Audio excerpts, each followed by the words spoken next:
Hello everyone, আসসালামু আলাইকুম। সবাই কেমন আছেন? ভালো তো? বলুন তো আজকে আমি কী রান্না করছি? ঠিক তাই, বুঝতে পেরেছেন, কচুরলতি। আমি এখানে কচুরলতিটাকে পরিষ্কার করে নিয়েছি। কচুরলতি পরিষ্কার করা কিন্তু ভীষণ ঝামেলার ব্যাপার, তাই না? আমি এটাকে পরিষ্কার করে নিচ্ছি, ধুয়ে নিয়েছি। এবার আমি কেটে নিচ্ছি। আমি সুন্দরভাবে পরিষ্কার করেছি এটাকে। ঈদ চলে গিয়েছে, এখন তো আর মাছ মাংস খেতে ইচ্ছে হচ্ছে না, তাই ভেবে নিলাম একটু কচুরলতি রান্না করে ফেলি ঝটপট করে। চিংড়ি মাছ দিয়ে কচুরলতি। আমি এখানে এক আটি কচুরলতি নিয়েছি, নিয়ে নিচ্ছি 4-5টা কাঁচামরিচ এবং একটা বড় রসুন নিয়েছি। এটাকে মিহি কুচি করে নিচ্ছি। এরপর কেটে নেব একটা বড় পেঁয়াজ। আমি সব আগে রেডি করে নিচ্ছি।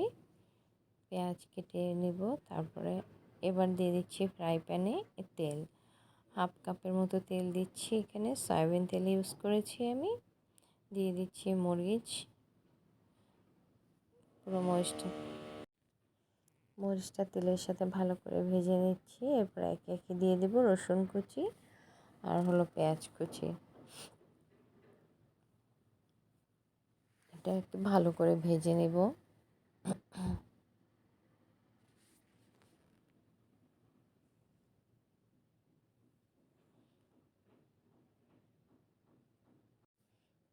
দেখো কতটা সুন্দর করে ভেজে নেব। আমরা এটাকে ব্রাউন কালার পর্যন্ত অপেক্ষা করব।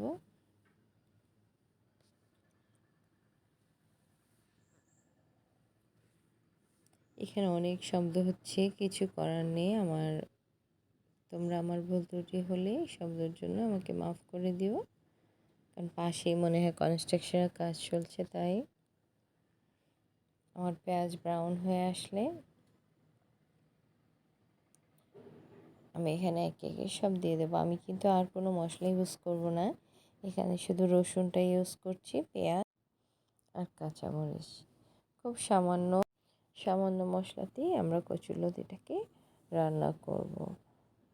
আমি এখানে দেখো আমার পেঁয়াজটা ব্রাউন হয়ে এসেছে, কিন্তু দেখতে কিন্তু এখন পেঁয়াজটা অনেক কমে গিয়েছে। এখন দিয়ে দিচ্ছি হলুদ গুঁড়ো, জিরা গুঁড়ো আর ধনিয়া গুঁড়ো দিয়েছি।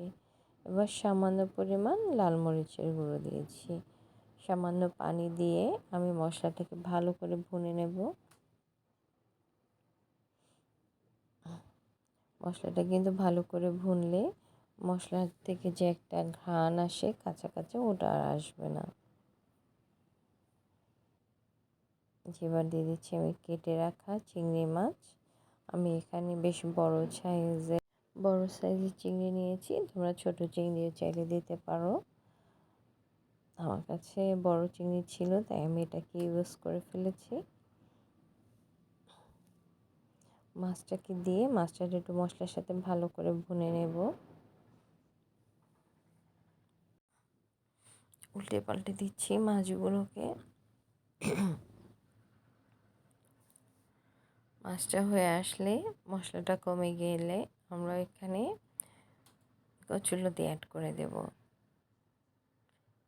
দেখো মাছের মশলাটার কালারটা কত সুন্দর এসছে, তেলটা উপরে ভেসে উঠেছে।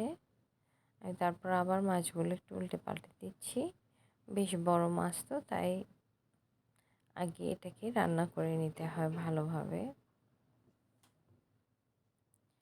তোমরা যারা এখনও আমার ভিডিওতে লাইক করোনি, প্লিজ একটা লাইক দিয়ে দেবে।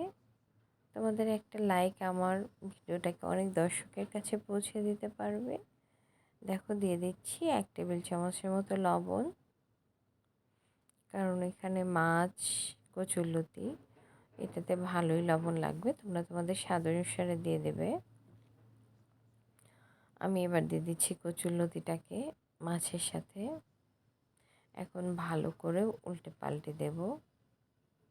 এগুলোকে ভালো করে ভুনে নিতে হবে। আমার বাসায় সবাই কিন্তু ভীষণ পছন্দ করে, আমার বাচ্চারা, আমি। এটা একটু করতে কষ্ট, ঝামেলা, কিন্তু খেতে কিন্তু অনেক সুস্বাদু হয়, তাই না? এটা যখন তখন রান্না করে খেয়ে ফেলা যায়, গরম ভাতের সাথে তো অসাধারণ লাগে খেতে। এই যে কচুরলতিটাকে আমরা কিন্তু এখানে মানে কচুরলতিতে অনেকে বলে গলার মধ্যে কেমন করে খাওয়ার পরে, কিন্তু না, একদমই এটা হবে না। এটা ভেজে ভালো করে এটার ভিতরে যে একটা পানি থাকে সেটাকে শুকিয়ে ফেলতে হবে। আর আমাদের এই কচুরলতিতে একটু গলার মধ্যে কিছুই করে না। আমি এখন দিয়ে দিচ্ছি ফুটন্ত গরম পানি। ঠান্ডা পানি অবশ্যই তোমরা ইউজ করবে না। দেখো পানিটা দিয়ে দিয়েছি যাতে করে তাড়াতাড়ি সিদ্ধ হয়ে আসে। আর মশলার জন্য অল্প একটু পানি তো দরকার ছিল। আর এই কচুরলতিটা খুবই ভালো, রান্নায় কোনো ঝামেলা নেই, খেতেও মজা, তাড়াতাড়ি খাওয়া হয়ে যায়। এক কথায় অসাধারণ।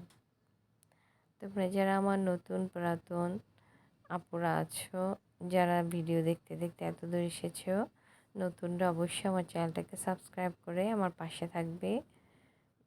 আর আমার পুরাতন আপু ভাইয়ারা, তোমাদেরকে অসংখ্য ধন্যবাদ, অনেক অনেক ভালোবাসা ও শুভকামনা আমার পাশে থাকার জন্য, আমাকে সাপোর্ট করার জন্য। তোমরা অবশ্যই নোটিফিকেশান বাটনটি অন করে রাখবে, নতুন ভিডিও আসার সাথে সাথে তোমাদের কাছে পৌঁছে যাবে। এই যে দেখো আমি ঢাকনা তুলে বারবার নেড়ে দিচ্ছি, যেহেতু এটাতে পানি একদমই কম নেই, যার কারণে অবশ্যই আমাদেরকে বারবার এটাকে নেড়ে দিতে হবে। বাট খুব জোরে না, খুব আলতো হাতে নেড়ে দিতে হবে যাতে লতিগুলো ভেঙে না যায়। একটু আস্তে আস্তে থাকলেই দেখতেও সুন্দর, আমার কাছে মনে হয় খেতেও ভালো লাগে। আমি ঢাকনা দিয়ে বারবার ঢেকে দিচ্ছি, আবার নেড়ে দিচ্ছি। এভাবেই করতে হবে, আর মিডিয়াম টু লো ফ্লেমে রাখতে হবে চুলার আঁচটাকে। তোমরা এভাবে রান্না করে খেয়ে দেখবে, খেয়ে জানাবে কেমন হয়েছে আমার কচুরলতি রান্নাটা।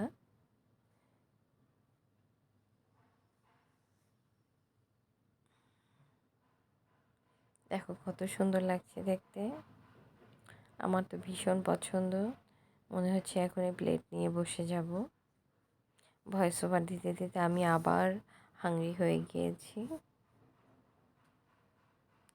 দেখো এই যে আলতো হাতে নেড়ে দিচ্ছি, এগুলোকে ভাঙবো না, আমার ভেঙে গেলে আমার কাছে ভালো লাগে না। এখন দিয়ে দিচ্ছি অপশনাল ধনিয়া পাতা কুচি, তোমরা চাইলে দিতে পারো, নয়তো স্কিপ করতে পারো, কোনো সমস্যা নেই। এটা একদম জরুরি কিছু না যে দিতেই হবে তোমাকে। এই যে আস্তে আস্তে এখন নেড়ে দিচ্ছি। আমার রান্না কিন্তু শেষ হয়ে, দেখো একটু ঝোলও নেই, পুরো শুকনো হয়ে গিয়েছে।